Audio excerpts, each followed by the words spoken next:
ഭാഗം 6. വിവാഹം, ദാമ്പത്യ ജീവിതം. മാരിയ സ്ക്വോദോസ്കി തൻ്റെ ജീവിത പങ്കാളിയായി സ്വീകരിച്ച പിയർ ക്യൂറി ഒരു അസാധാരണ പ്രതിഭാശാലിയായിരുന്നു. ഫ്രാൻസിൻ്റെ തലസ്ഥാനമായ പാരീസിൽ തന്നെയാണ് പിയർ ജനിച്ചത്. പിതാവ് ഡോക്ടർ എഡ്ഷ്യൻ ക്യൂറി, മാതാവ് മാഡം സോഫി ക്ലെയർ ക്യൂറിയും. 16 വയസ്സായപ്പോൾ പിയർ ഫിസിക്സിൽ നല്ല അവഗാഹം നേടിയെങ്കിലും ഡിഗ്രി എടുത്തത് ഗണിതശാസ്ത്രത്തിലായിരുന്നു. തുടർന്ന് ഗവേഷണങ്ങൾ നടത്തിയെങ്കിലും ഡോക്ടറൽ ബിരുദത്തിനൊന്നും ശ്രമിക്കാതെ മുനിസിപ്പൽ സ്കൂളിൽ സയൻസ് അധ്യാപകനായി ജോലി നോക്കി. ജോലിക്കിടയിൽ ക്രിസ്റ്റലുകളുടെ വിദ്യുത്കാന്തിക ഗുണധർമ്മങ്ങളെപ്പറ്റി ഗവേഷണം നടത്തി. പിയറിൻ്റെ മൂത്ത സഹോദരൻ ഷാക്കും ശാസ്ത്രജ്ഞനായിരുന്നു. 2 സഹോദരന്മാരും ഉറ്റ സുഹൃത്തുക്കളായിരുന്നു. പിസോ വൈദ്യുതി അവരുടെ പ്രിയ ഗവേഷണ വിഷയമായിരുന്നു. 1894 പിയർ ക്യൂറി മാരിയെ ആദ്യമായി കണ്ടത്. മാരിയയുടെ ബുദ്ധികൂർമ്മതയും നിശ്ചയദാർഢ്യവും പിയറിനെ ആകർഷിച്ചു. മാരിയയും പിയറും പെട്ടെന്ന് തന്നെ ശാസ്ത്രജ്ഞ സുഹൃത്തുക്കളായി മാറി. ക്രമേണ വ്യക്തി സൗഹൃദത്തിലേക്കും പ്രണയത്തിലേക്കും എത്തിച്ചേർന്നു. ഒടുവിൽ പിയർ മാരിയോട് വിവാഹാഭ്യർത്ഥന നടത്തി. മാരിയ ഇതിനകം പിയറിൽ അനുരക്തയായി കഴിഞ്ഞിരുന്നു. തൻ്റെ ഡയറിക്കുറിപ്പുകളിൽ അവൾ ഇങ്ങനെ എഴുതി: ഞങ്ങളുടെ ഗവേഷണങ്ങൾ പോലും വളരെ അടുത്ത വിഷയങ്ങളിലായിരുന്നു. ഇതിലും നല്ലൊരു ജീവിത പങ്കാളിയെ വേറെ കിട്ടുകയില്ലെന്ന് ഞങ്ങൾക്ക് 2 പേർക്കും ബോധ്യമായിരുന്നു. എങ്കിലും വിവാഹത്തിന് മാരിയ ആദ്യം വിസമ്മതിക്കുകയാണ് ഉണ്ടായത്. എന്തായിരുന്നു ഈ വിസമ്മതത്തിന് കാരണം? വിവാഹം കഴിച്ചാൽ പിന്നീട് ഫ്രഞ്ച് പൗരത്വം സ്വീകരിച്ച് ഫ്രഞ്ചുകാരിയായി ഫ്രാൻസിൽ സ്ഥിരതാമസം ആക്കേണ്ടി വരുമെന്ന് ശരിയായി തന്നെ മാരിയ ഊഹിച്ചു. അപ്പോൾ തൻ്റെ പ്രിയ ജന്മനാടായ പോളണ്ടിൻ്റെ കാര്യമോ? അവിടെ തിരിച്ചു ചെന്ന് ജന്മനാടിനെ ആവും വിധം സഹായിക്കാനും റഷ്യൻ നുകത്തിൽ നിന്ന് പോളണ്ട് സ്വാതന്ത്ര്യം പ്രാപിക്കുന്നത് കാണാനും മാരിയ ആഗ്രഹിച്ചിരുന്നു. മാത്രമല്ല, ഫ്രഞ്ചുകാരിയായി ഫ്രാൻസിൽ സ്ഥിരതാമസമാക്കിയാൽ തൻ്റെ സ്ക്വോദോസ്ക കുടുംബത്തിൽ നിന്നും അകന്നു പോകേണ്ടി വന്നാലോ? ആകെ കൂടി മാരിയ ധർമ്മസങ്കടത്തിലായി.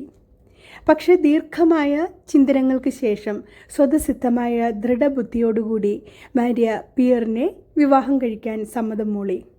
1895 ജൂലൈയിൽ ഒരു ലളിതമായ ചടങ്ങിൽ വെച്ച് അവർ വിവാഹിതരായി. മാരിയ സ്ക്വോദോസ്ക തൻ്റെ പേര് ഫ്രഞ്ച് രീതിയിൽ മാരി ക്യൂറി, ഫ്രഞ്ച് രൂപമാണ് മാരി, ഇതിൻ്റെ ഇംഗ്ലീഷ് രൂപമാണ് മേരി. വിവാഹവും ഗാർഹിക ജീവിതവും മാരി ക്യൂറിയുടെ ഗവേഷണ ജീവിതത്തെ കാര്യമായി ബാധിച്ചിട്ടില്ലെങ്കിലും തെല്ലൊരു മന്ദഗതിയിലാക്കി. ആദ്യ പുത്രി ഇറേൻ 1897 ജനിച്ചു. കുഞ്ഞിനെ നോക്കാനായി അപ്പോഴേക്കും ഡോക്ടർ എഡ്ഷ്യൻ ക്യൂറി താമസം ക്യൂറി ദമ്പതികളുടെ കൂടെ ആക്കി. വളരെ നല്ല ബേബി സിറ്റർ ആയിരുന്നു സീനിയർ ക്യൂറി, അതായത് പിയറിൻ്റെ പിതാവ് എന്ന് മാരി ഡയറിയിൽ കുറിച്ചിട്ടുണ്ട്. ഭാഗം 7. അന്യാദൃശരായ ദമ്പതികൾ, മാരി ക്യൂറിയും പിയർ ക്യൂറിയും. ഒരു അസാധാരണ പ്രതിഭ എന്നതിനു പുറമെ അന്യാദൃശമായ ഒരു വ്യക്തി ജീവിതത്തിന് ഉടമയായിരുന്നു മാഡം മാരി ക്യൂറി. അവരുടെ 2ാമത്തെ മകളായ ഏവ് ക്യൂറി തൻ്റെ അമ്മയുടെ ഒരു ജീവചരിത്രം എഴുതിയിട്ടുണ്ട്. ആ ഗ്രന്ഥത്തിൽ മാഡം ക്യൂറി അനുഭവിച്ച പരിമിതികളെപ്പറ്റി ഇങ്ങനെ പറയുന്നു: അവർ ഒരു സ്ത്രീ ആയിരുന്നു. അടിച്ചമർത്തപ്പെട്ട ഒരു ജന്മനാടായിരുന്നു അവരുടേത്. അവർ ദരിദ്രയായിരുന്നു, സുന്ദരിയായിരുന്നു. ശരിയാണ്, ജീവിതത്തിലുടനീളം സ്ത്രീ ആയതിനാലുള്ള അവഗണന മാരി ക്യൂറി നേരിട്ടു. സ്ത്രീകൾക്ക് അക്കാലത്ത് നല്ല വിദ്യാഭ്യാസം അപ്രാപ്യമായിരുന്നു. ജീവിതത്തിലെ എല്ലാ വ്യഥകളെയും ദൃഢചിത്തയായാണ് മാരി അഭിമുഖീകരിച്ചത്. ഏതൊരു കാര്യം ചെയ്യുമ്പോഴും അത് തൻ്റെ ജീവിതത്തിൽ സർവ്വപ്രധാനമായ കാര്യമാണെന്ന സങ്കല്പം മനസ്സിലുണ്ടാകണം എന്ന് സ്വന്തം പുത്രിമാരോടും വിദ്യാർത്ഥികളോടും അവർ പറയുമായിരുന്നു. നിങ്ങൾ ഒരു കാര്യം ചെയ്യുമ്പോൾ അതിൽ മാത്രം ശ്രദ്ധിക്കുക. നിങ്ങളുടെ മുഴുവൻ ജീവിതവും അതിനെ ആശ്രയിച്ചിരിക്കും എന്ന സങ്കല്പത്തോടെ, അർപ്പണ ബുദ്ധിയോടെ അത് ചെയ്യുക. ഇതായിരുന്നു മാഡം ക്യൂറി വിദ്യാർത്ഥികൾക്ക് നൽകിയ ഉപദേശം. അർപ്പണബോധം. ഒരിക്കൽ മൂത്ത പുത്രി ഇറേൻ രോഗബാധിതയായി വീട്ടിലുള്ളപ്പോൾ അവളെ ശുശ്രൂഷിക്കാൻ വേണ്ടതെല്ലാം ചെയ്തിട്ട് മാഡം ക്യൂറി ലബോറട്ടറിയിലെത്തി ഗവേഷണത്തിൽ മുഴുകി. അപ്പോഴേക്കും ഒരു സുഹൃത്ത് എത്തിയിട്ട് വീട്ടിൽ കണ്ടില്ല, ഇവിടെ കാണുമെന്ന് വിചാരിച്ച് ഇങ്ങോട്ട് പോന്നു. മോളുടെ അസുഖം എങ്ങനെ എന്ന് കുശല പ്രശ്നം തുടങ്ങി. മാരി മറുപടി ഒറ്റ വാക്കിൽ ഒതുക്കി. മുഖത്ത് മഞ്ഞുകട്ട പോലെയുള്ള നിസ്സംഗതയും. കാര്യം പന്തിയല്ലെന്ന് കണ്ട് സന്ദർശക സുഹൃത്ത് തിരിച്ചുപോയി. ഉടനെ മാഡം ക്യൂറി സഹഗവേഷകനോട് പറഞ്ഞു അത്രേ, എന്നെ എൻ്റെ ജോലി ചെയ്യുമ്പോഴെങ്കിലും ഇവർക്കൊന്ന് വെറുതെ വിട്ടുകൂടെ. ഗ്രന്ഥകർത്തൃ എന്ന നിലയിൽ മാഡം ക്യൂറി നൽകിയ സേവനങ്ങൾ അത്രയൊന്നും പരക്കെ അറിയപ്പെട്ടിട്ടില്ല. സോർബോണിൽ പ്രൊഫസറായിരിക്കെ നടത്തിയ പ്രഭാഷണ പരമ്പരകൾ, സ്വന്തം ഗവേഷണ പ്രബന്ധങ്ങൾ, സഹഗവേഷകരുടെ പ്രബന്ധങ്ങൾ ഇവയെല്ലാം സമഗ്രമായി പഠിച്ചെഴുതിയ മോണോഗ്രാഫ് ആണ് മേരി ക്യൂറിയുടെ ട്രീറ്റീസ് ഓൺ റേഡിയോ ആക്ടിവിറ്റി. ഏകദേശം 1000 പേജുള്ള ഒരു ബൃഹത് ഗ്രന്ഥമാണിത്. പാചകകല. വിവാഹത്തിന് ശേഷമാണ് മാരി പാചകത്തിൽ ശ്രദ്ധിച്ചത്. അതിനു മുമ്പ് വെറും സൂപ്പുണ്ടാക്കാൻ പോലും അറിയില്ലായിരുന്നു. വിവാഹശേഷം പാചക പുസ്തകങ്ങൾ വാങ്ങി ഫിസിക്സ്, കെമിസ്ട്രി ബുക്കുകൾ പഠിച്ച അതേ ഏകാഗ്രതയോടെ ഇടയ്ക്ക് പാചകകലയും പഠിച്ചു. കെമിസ്ട്രി തന്നെ പാചകത്തേക്കാൾ ലളിതം. അവർ ആത്മഗതം ചെയ്തു. വിജയകരമായി എങ്ങനെ ഒരു ഓംലെറ്റ് ഉണ്ടാക്കാൻ പറ്റും, ബീൻസ് എത്ര സമയം വെള്ളത്തിൽ ഇട്ട് ചൂടാക്കണം, പലതരം മാംസങ്ങൾ എങ്ങനെയെല്ലാം പാചകം ചെയ്യണം, ഇങ്ങനെ പല കൊച്ചു കൊച്ചു കാര്യങ്ങളിലും പരീക്ഷണം നടത്തേണ്ടി വന്നു. ലബോറട്ടറിയിൽ രസതന്ത്ര പരീക്ഷണങ്ങളും അടുക്കളയിൽ പാചക പരീക്ഷണങ്ങളും.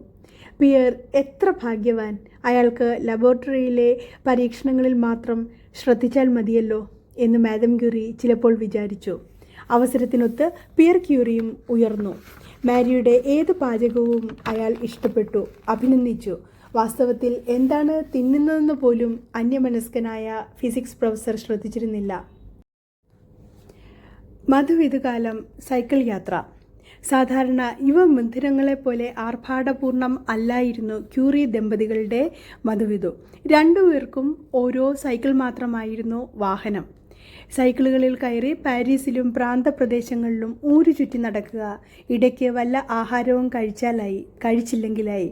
പക്ഷേ ഫിസിക്സ് വിഷയങ്ങളെപ്പറ്റിയുള്ള സംഭാഷണങ്ങൾക്കാണ് അവർ കൂടുതൽ സമയം കണ്ടെത്തിയത്.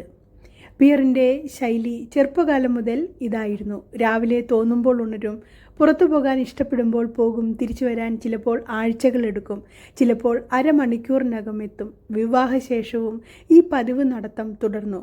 പക്ഷേ മാരിയുടെ ചില നിയന്ത്രണങ്ങൾ പിയറിനെ അനുവദിച്ചുവെന്നു മാത്രം. കുടുംബിനിയുടെയും ശാസ്ത്രജ്ഞയുടെയും റോളുകൾ മാരി ഭംഗിയായി തന്നെ നിറവേറ്റി. നേരത്തെ എഴുന്നേറ്റ് മാർക്കറ്റിൽ പോകും. പ്രഭാത ഭക്ഷണം വല്ലതും രണ്ടുപേർക്കും തയ്യാറാക്കി വെക്കും. പിന്നെ അവരുടെ ലബോറട്ടറികളിലേക്ക് പോകും. കെമിസ്ട്രി പോലെ തന്നെ പാചകകലയും മാരിക്ക് വശമായി. ചിലപ്പോൾ വളരെ ചെറിയ ജ്വാലയിൽ അടുപ്പിൽ ഭക്ഷണം പാചകം ചെയ്യാൻ വെച്ചിട്ട് അത് വേവാനുള്ള സമയം കണക്കാക്കിയിട്ട് ആ സമയത്ത് ഗവേഷണ ഫലങ്ങൾ പരിശോധിച്ച് കുറിപ്പുകൾ എഴുതും. പിയറിൻ്റെ അലസതയും മാരിയുടെ സമയനിഷ്ഠയും തമ്മിൽ ഉരസാതെ സമർത്ഥയായ മാരി കാര്യങ്ങൾ മുന്നോട്ട് കൊണ്ടുപോയി.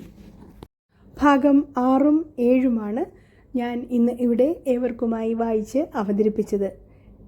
ഏവർക്കും ഇഷ്ടപ്പെട്ടുവെങ്കിൽ ലൈക്ക് ചെയ്യുവാനും ഷെയർ ചെയ്യുവാനും സബ്സ്ക്രൈബ് ചെയ്യുവാനും മറക്കില്ലല്ലോ.